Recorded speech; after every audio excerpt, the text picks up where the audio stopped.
Khumlong and adjoining related area welfare organization gi maigai tagi thawmi amo oina ina media gi mamangda wafam khara thamjage ngarang ji date 21 3 2022 somon janami ko ngarang ji salai bonding group ki musing bakharaga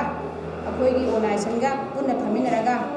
makoi ya puga gi oiba marakta leiba wafam khara khanna naina badai rana ba puropa ngamkhidre ko ngamkhidabai maram je moi gi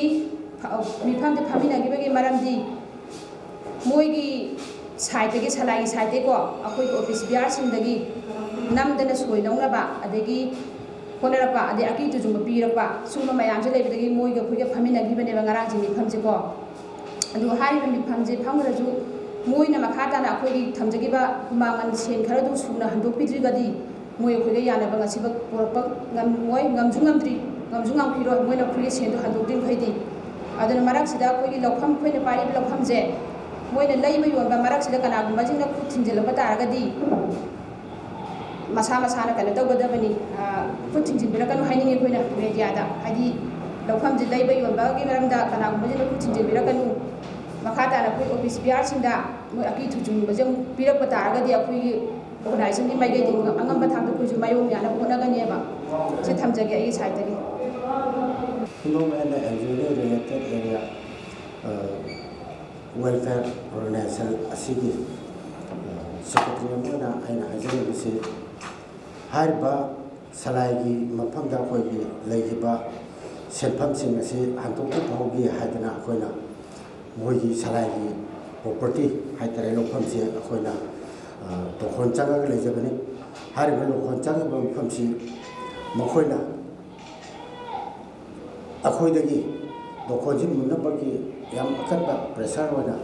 mohi akoina thamuba case high court ta case tawba ragidi SDC da resta da akoina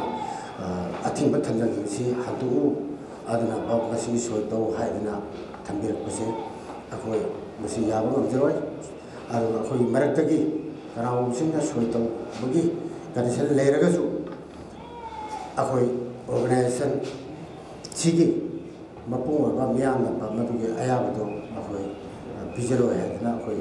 media gi thoga thamjani loina akoi secretary amoi na hajani misi